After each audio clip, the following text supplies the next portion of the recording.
Мы сюда приехали в 2014 году. Мы въехали сюда 25 мая. Что 26 на честь день, 26 день рождения, мы отмечали день рождения. Вот мы сюда приехали, тут полы, видите, какие щели? Щели большие здесь. Тут было вообще пусто, тут было все побелено мелом.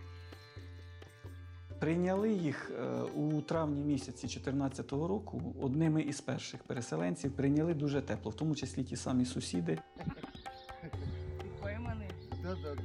Населення в цілому сприйняли дуже по-людяному, я вважаю, оскільки надано було житло, надано були умови для того, щоб вести і підсобне господарство. Это наша комната. Один стол стоял здесь. Ну и один шкаф, то, что там один жил, спит, там один шкаф стоит. Все, больше здесь ничего не было. Это наша зала. Тут спит у нас сестричка Юля моя, племянник Дениска. Это моя дочка Анжела, это мой сын Богданчик. Это Юлины детки Сашечка и Дениска. Тут они спят на этом диване. Тут комната наша, моя мужа, который на войне, и Богданчика. Тут мы спим. Диван, такой у нас как бы пуфик. В Крыму я прожила 28 лет. Мы с мамой и папой жили в Белинском. Они у меня были колхозниками, на винограднике работали. Школу закончила, пошла я учиться в САКах. Училась на маляра-штукатура. 3 года отучилась, приехала в Багерово, и то познакомилась с своим мужем. И так я с ним прожила 11 лет уже, слава богу. И когда я пошла вот за Вороху с Майданом, мы от начала до конца болели за Майдан, за Украину. Смотрели, когда уже институтскую уже начали это вот ребята бить, когда же Грушевская пошла. И он говорит, любимая, я поеду за Украину бороться. Я с тобой поехать, я вообще с ним хотела поехать.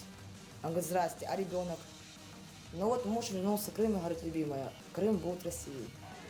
Он говорит, типа, выбирай, или с Россией будем жить, или будем с Украиной жить. Только поедем на Украину. Я говорю, конечно, на Украину поедем. Я на Украине родилась, как я могу взять и предать родную мать в Украину. Я взяла Богданчика, Анжелу, вещей там немножко взяла, он меня послал на поезд, пока еще можно было уехать. И Юля говорит, я тоже хочу к тебе поехать на Украину, я не хочу жить в России. На центральную Украину нам помогли устроиться побратима моего мужа Игоря, Саша и Сережа. Она на Майдане познакомилась. Сейчас Саша и Сережа, они волонтеры, помогают ребятам на войну, там возят там еду, там вещи. В 3 селах мы были. А на этом остановились, потому что дом большой. Село, сільський голова особливо дуже клопотався про те, щоб переконати їх, щоб осталися в одному. Він пропонував по черзі 4 чи 5 будинків. Він зразу запевнив, що будинок буде придбаний і вони зможуть там поселитися. И тем более голова говорит, я вас беру к себе, даю вам дом, живите, детки будут в садик ходить и в школу. Сельский совет выкупил этот дом, и мы в нем живем. Но он не наш, он сельского совета. Потом мой, говорит, муж, устроился на работу, там недельку он поработал, и она говорит, любимая, я хочу пойти воевать за Украину. Я говорю, как воевать? Значит, тоже буду воевать. Он говорит, а ты не пойдешь, у тебя вон дети, у тебя ребенок, дома сиди. Ну так я мужа опять отпустила воевать. Дебальцево он прошел, добровольцем был. Потом он уже пошел по контракту 2 раз. И он сейчас уже танкист. Была ротация, то он приехал. Дома где-то недельку побыл. Приехал он 29-30 января. 30 он ночевал. И поехал он в Киев давать интервью. Из 10 дней я его всего лишь видела дома 4 раза. И он опять уехал воевать. Топила, когда мой муж был там на АТО, на войне он был, я топила дровами. Мне помогала тут Галя, потому что приходила соседка. Она мне дала дрова.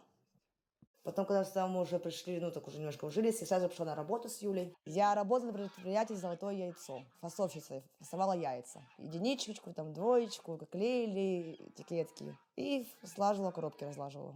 Это проработала 11 месяцев, я туда ушла. Во-первых, мне, может, климат не подходит, я не знаю, не привыкшая с Крыма. Сквозняки, часто болела, у меня оклад был 1200, а получала я 700 гривен, 800 забирали деньги. Работы очень много, работаешь как не знаю кто, а деньги снимали, потому что я болела. И мне это не понравилось, я ушла. Мне дороже здоровья, чем их ни копейки эти. Працювали вони на Золотоніській птахофабриці. Туди не так-то просто зараз знайти робоче місце. І керівництво птахофабрики увійшло у ситуацію, що Ці люди потрібно, щоб вони швидше адаптувалися до нашого життя. Вони попрацювали протягом місяця. Далі їм виявилося, що життя дуже складне, сільське. А как сейчас дети заболели, встала, поубирала, куш приготовила, посуду помыла. Каждый день можешь посуду за ними. Гусей кормлю, курей кормлю утром. Встала тоже, курей, гусей покормила утром и вечером, и все. Мы платим услуги коммунальные. Это вода, свет, газ. Все платим мы. Ремонт делаем мы тоже. Просто там, как мы переселенцы, нам дают помощь одноразовую. Это 800 гривен на коммунальные услуги и 600 гривен на ребенка. И вот я вот недавно получила, вот вчера я заплатила за газ. 1325 гривен. И то не все ее дают. Получается, я должна была получать 1600. А я получаю 1300. Юля вообще в том месяце не получила. Мы в январе не получили ни суммы. Я получила 1 февраля коммунальные, а Юля вообще ничего не получила. А так мы платим с детских и кушаем, и платим за газ, ой, за свет, за воду. Ну, я как опекун получаю 2700, 2800 на Анжелу. Но опять же, надо детей обуть детей, покормить их. Говорити про те, що ціни чи зарплати низькі, це не є оправданням по тій причині, що всім зараз важко. І це треба їм зрозуміти. І не чекати те, що їм буде якісь привілеї в цьому. С кем ты издевался, Анжела – это моя дочка. Ну, это как дочка. Я ее с 2 лет воспитываю. Это моей сестры старшая дочь, но она ее бросила. Мне был 21 год, когда я сошла со своим мужем. И я ее с 2 лет начала воспитывать. Не гулять где-то, а, как говорится, взяла на свои плечи семейную жизнь. Уже, слава богу, ей 400 лет исполнится. Я называю дочкой, она называет меня мамой. Но, по сути, она вообще моя племянница.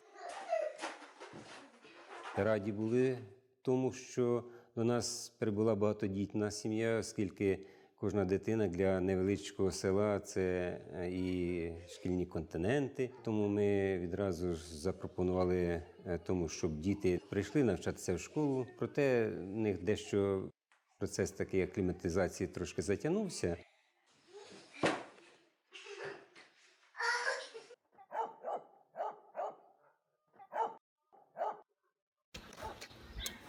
Все, удачки. Ну, я остаю 6 часов, Анжела отправляю в школу. Підніми голову, улибнися, настроєна так, як хто на що. Іди так, як обично йдеш, а то ще сльози пусти. Когда дети не болели, мы вставали в 6 часов, детей везли в садик, потом пешком возвращались домой, потом опять пешком шли в Ковтуны, детей сажали на автобус, мы с ними садились на автобус рабочий, приезжали в Мицелевку, пока дойдешь, поднимемся на эту гору с детьми.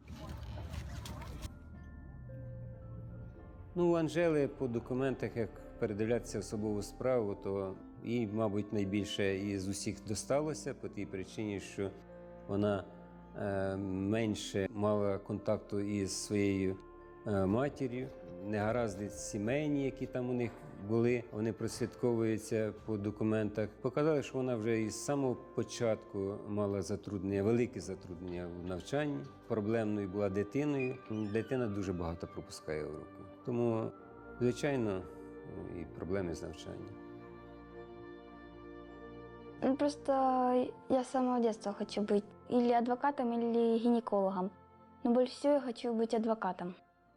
Ну, то надо много учиться, знать химию. Что привлекает в этих профессиях? Я не знаю. Ну, хочу и все. Відчувалося, що сім'я буде проблемною. 3 діток дошкільного віку. На даний момент діти не відвідують, менше не відвідують. Хоча перед Новим роком ми настійливо намагалися залучити їх для участі в новорічних святах, бо це спілкування, це в колективі. Нам їх наступний рік учити. І це ми і пояснюємо. Ми будемо вчити самі. Але, на жаль, 2 сидячих вдома дорослих, 3 дітей, очевидно, не можуть зібрати. Це лишня забота, раніше встати, зібрати дітей у школу. Тому є нерозуміння в цьому плані. Скільки вони різні з різними цими, це міцний вважається. Спочатку відношення було в такому допомогти, перенести все це. А коли ми йдемо на город, а вони йдуть на річку, то це щось воно виявилося не таке. То частина людей почали казати про те, що вони дивні, а чому ми працювати повинні за них. Воно зараз співпало, у них оця криза тут на місці, то з опаленням, то з виплатами, то із дітьми, які в дитсадок у школу не ходять, а служби ж цікавляться, чого це. Ну, які ще скарги? Те, що теж типове, город, який не доглядається, подвір'я, яке не прибране. Так вийшло, що виявилися не зовсім готовими до ведення сільського господарства, до тих тягот сільського життя. Что меня огорчало? Да, люди, село это, соседи наши, каждый день огорчают, каждый день. Одна соседка ругает, ненавидит нас, и другая ненавидит и ругает нас. Народ злой вообще, злой, полностью злой народ. Але ми намагаємося їм дати зрозуміти. В них величезний город. Дехто з такого починав, допустимо, заробляв навіть на продажу продукції. І не один раз сусіди радили і підказували все. Ну, десь нерозуміння. Вони більш міські, ніж сільські жителі. То огородом командовали, типа, то так спахай, то так посади, то так подсапай. Соседка наша, не так ты сажаешь картошку, не так ты ее отсапаешь, не так вы пахаете огород. Надо делать так. Ну, придирались к нашим словам просто. Просто к нам придирались. Я говорю, мы сами разберемся, как нам, что нам делать. Посадили вони і город, але ж не мали можливості його доглянути таким чином. Коли привезли картоплю, їм дали, вони не перебрали її там, чи не посадили вчасно. Чи коли вони її вкинули, але не довели її до ума. Хоча наші сільські жителі і до роботи встигли пополоти, і після роботи теж. Чи коли той одяг, який їм дали, а вони викинули його, то люди в ряді випадків поділилися, можливо, дехто, можливо, і останнім. Думаю, основні причини – те, що дійсно тягар оцієї великої сім'ї, він виявився непосильним на слабкі плечі двох дівчат. І не все виходить. Люди добрі, треба трошки закачувати рукава, не дивитися на те, що вам хтось там прийде допомагати. Що вам не вистачає? Будинок є, харчі є, робота є, якої, можливо, хтось її там не має, а ви маєте це. Не, ну бывает, конечно, скучаешь. Ну а что делать? Туда мы уже не вернемся. Мы же не будем туда сюда бегать. Да если не ваше, Крым будет Украиной. Тут и будем уже на Украине жить уже все. Це наші люди, це українці, це патріоти України, які переїхали на материк, дійсно покладаючи надію на Україну. Відштовхнути їх ми не можемо. Тут питання інше, от в чому наша допомога має заключатись. Є стара притча, що не давай рибу, дай вудку. От ми намагаємося дати вудку. Вони в якийсь момент повірили, я говорив вже, повірили в Україну, повірили, що от завтра настане краще життя, а воно саме по собі не приходить. Його все треба своїми руками теж будувати. Вот все, что мне хотелось, чтобы у меня муж был со мной рядом, дома. Но мечтаю, чтобы бизнес у нас был свой, чтобы мы зарабатывали свою копейку, как говорится, детей поднимали. Но я верю, что все в Украине будет хорошо. Что у нас будет своя в Украине работа, свое производство. Что у детей будет образование, что не будут эти пули летать, что не будет там что взрываться, что не будет насилия. Я верю, что Украина процветать будет. И все будет на Украине хорошо.